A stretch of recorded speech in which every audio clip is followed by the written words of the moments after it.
Right, ladies and gentlemen, paita nyaya panapa mwana wa Mugabe uyu ari kuvhura hombe uyu Robert Junior uyu. Hey, vakomanaka. Ameno ndopozonzi epo kana rakangodonha rechitongodonha mumuti mumo. Baba vacho vangozika kuti anga neutsinye mudharo vanhu vaingotsamurwa ngehuni.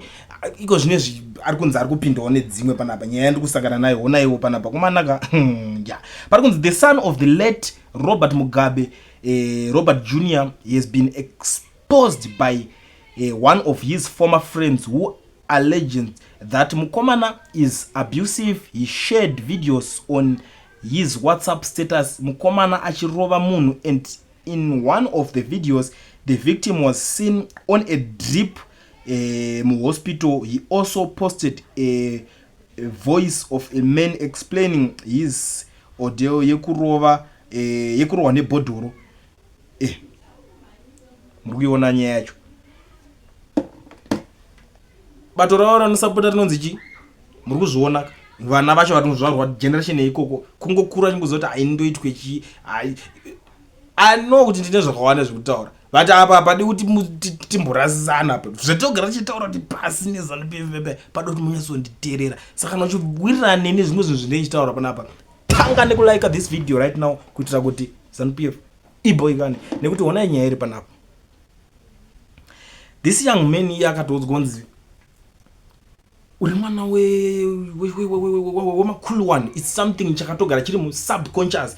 Mubrain zvinozobuda kuti baba vazobva pachigaro vazofa vadi, but iye subconscious yake inge tototi handisungwa ndazvandoitwa ndokuputitsa ndokuita sei. Ndozvaandastenda zvangu kuti vamwe vanotambira nevana vanyaya mareasons akasiyana siyana, pamwe vadowa maconnections, pamwe chichi kungonzwa vari kungori magood friends, pamwe nenyaya yenzara chaiyo chaiyo, iyo nyaya yekuti mbinga yekuti unongochingoteera iyo, saka anenge akungokuna kunge punching bag because ndo pamwe marerero anenge akanyatsoitwa. It was imagine baba vacho vanga ari mahwana zvekutoti aingononga atokura achitoona kana kuti zvimwe zvimagadhi mabodyguard imomo zvichiputitswa akatarisa toona kuti pakashata pakurwa munhu. Ende munotarisai futi kana maroverwa aimbetwa vanhu kana pastatus paipurwa benzi paipai nyaya dzese idzo dzedze saka dzokura dziri mavari manyu vachiona kuti ndozvinoitwa. Saka iye mupfungwa dzakanyoti ndozvinoitwa munhu ndozvinoti saka ava kuzota havo ari abusive vanodidi hazvisi zvinyowani because hapana chimwe chakanaka chaunoexpecta kubva kune these guys. Hapana, honestly amene kana mune zvimwe zvakanaka zvamunoexpecta kunzwawo kwavari these guys, but nyaya yacho kana yakusvika pakubuditswa manje kutonzi aiwa ari kuzodaiso vanhu panonge pachidawo kuti paonekwe kuti ameno kana plan iripo andonge kana mutemo ucho uri kushanda. Mutemo futi unozosiyana kuti une mari here, une connection here, uri hama yani. Ndiwo mamwe mashandira anotaka zvinhu zvemuZimbabwe, ndiwo mamwe maproblems atinozosangana nawo. Saka pamwe pacho pamunozoona pichinzi vakomana nemascandals awo ningazombosungwa ndingadeso hakusi kuvengwa futi sometimes vanenge vatoonekwa kuti vanyanya rikatimbova discipline ativatore. Ndo dzimwe dzenyaya dzinenge dzichiitika. Now nyaya dzimwe dzizhinji dzandinadzo panapa dzandiri kumuninga, ndamboitaura nyaya yamanyuchi weboxer akanzi abhadhara 18,000 nenyaya yekuti akamnhumburisa mukadzi wemunhu kujimu futi pakashata. Saka akanzi akabhadhara 18,000 US dollar. Pana nyaya yemwanasikana Kiki Bhadas anoimba ari kunzi zvoni abhadhare mari nalawyer futi waari kunzi defamation damages zvekunzi ameno nyaya dzavo dzivaitaurirana dzinenge dzinyaya dzeunhikirikini. Saka akazviposta manje paInstagram yake achinzi aiaccuse chichi uyu. Saka akabva angonzi kukonzeresa madamages 18,000 iri kudiwa. Handizoziva hangu kuti anoiona kupi netype yemusic yavanoimba, but ameno vachaita plan kuti vaone kuti zvakamira sei. Ende dzimwe dzacho dzakawandisa.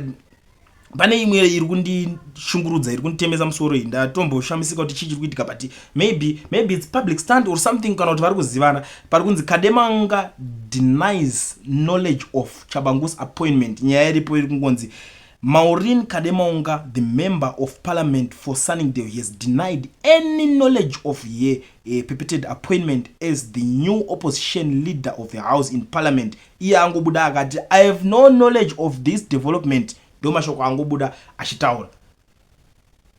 Ndo irimo munyaya yacho iyoyo mudariro aende nyaya yevanhu ava pakashata kani pakaipa. Handiti makanzwa nyaya ibuda. I'm sure ndinge ndambotaura nezvazvo.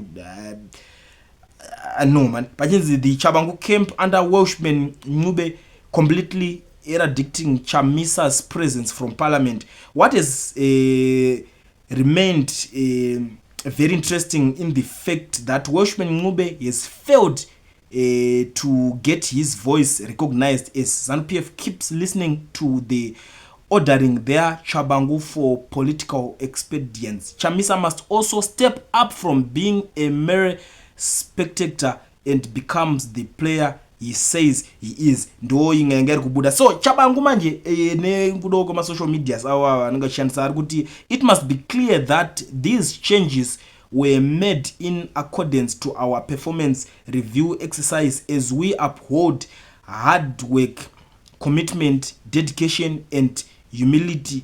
Elevated public officials must know that public services duties must be result oriented before they must pull their socks up.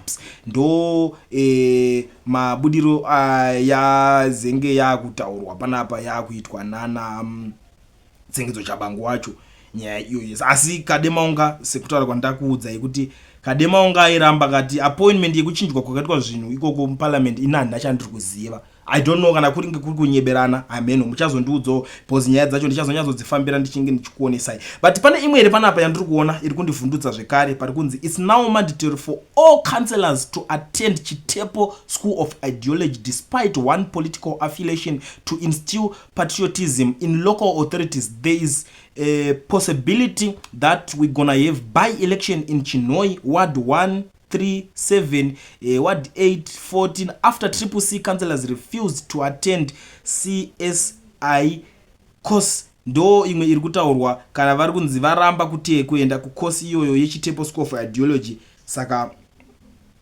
panogona kungoitwa mamwe by-elections, you know what it is. So but vanhu vari kuzobudisa nyaya ini pana budo vakuzoikomenda manje unozoti yakusvika kuma streets iri kunzi this is very wrong, constitutionally very misguided as it violates citizens' right to choose and freedom of association. Whoever wrote this must pull down. Zimbabwe is a democratic state with a constitution which is the supreme law of the land. We are not in North Korea. Ndo ma taurirano avakuita ikoko. I think ndakazvitaura kazhinji ndikati there is no need yekuti kansela kana kuti ani mumwe munhu weimwe political party onzi ari kunosupporta Chitepo School of Ideology yeimwe political party. It doesn't make sense because ideology yeZanupf ndo iri kuita kuti nyika ive pairiko zvinezvi nematongero avari kuita vanhu iko zvinezvi kungava nzara, urovha, urombe, kusanzwisisa kuita vama-artist kana kuti vaimbi vanokumbira mota. It's something zviri kutobva mu-ideology yacho iyoyo. So it doesn't make sense kuti vamwe vanhu vakagadzira yavo ideology yekuti let's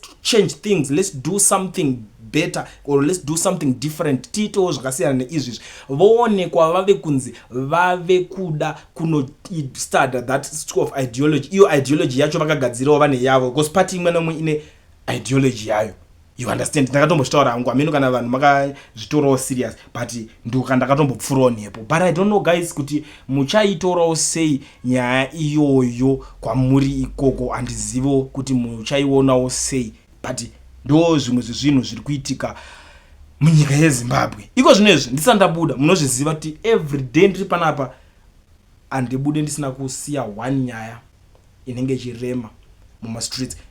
Ndikutambira nyaya panapa pari kunzi Zimra has launched an operation to impound cross-border buses arriving from South Africa. Some buses have been held for 3 days and alarmingly passengers are still on board with their goods. Ndakamboitaura nyaya chinditi vakada kuisa operation yowan yekuti vanhu vese vari kupinda nezvinhu izvozvo hakusina zvekusmagula chinchi. Ndakaitaura operation iyoyo ndikatotaura kuti operation iyoyo iriko. You know vamwe vacho havanzwisise kana ngoti ayo mfaniro nokutaura kuti chi but iko zvinezvi it's happening pa vanonyazoziva panonzi pambudzi pane ma storage eZimra ipapo mabhazi ndo paari kunzi akastaka ari vakabatwa vari ipapo. Aritonzi vamwe vacho vachitori nevanhu imomo vanhu havasati vaenda vakamirirawo zvinhu zvavo. Unenge wabva kumwe kwese uko uchiti tiri kuenda tichazongosvika tongonodzikisa pakadai so mana tongodai so inongosvika yangu kuti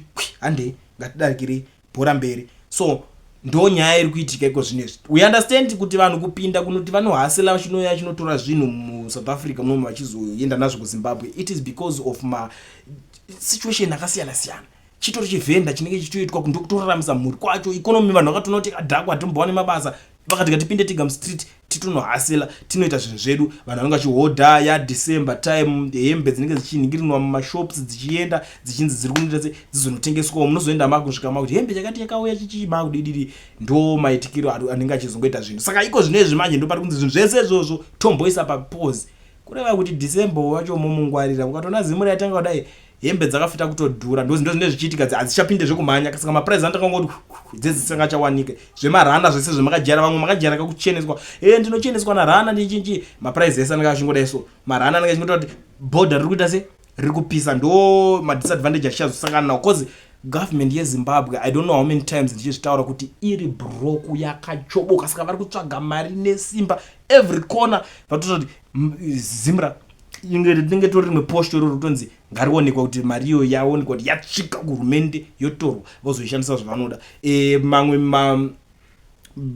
ministries wo zvekare ndingoona kuti pari kunzi pakati pakunzwa chakati chakunzwa betting chaichayo yakubhadhariswa ukangowina betting yako ka 10% kako uchinovasira vachinodya ndo zvinhu zviri kuitika muZimbabwe iko zvinezvi so muri Zimbabwe ndo updates andinawo andangoya ndakakubatirai zvemanhero ano kuitira kuti modokeza zuva renyu pamunozonorara muchiziva zvinhu zviri kuitika kuti chii chinenge chiitika kana uchinge wasvika pana first time yako pananzi paCoolient join this amazing family or subscriber toramba tichitambidzana nyaya dzese dzinenge dzichiitika munyika yekwedu yekuZimbabwe zviri zvanhasi ngatisangane mucomment section muchikomendawo kuti ndiudza kuti nyaya dziri pano dzese muri kudzionawo sei.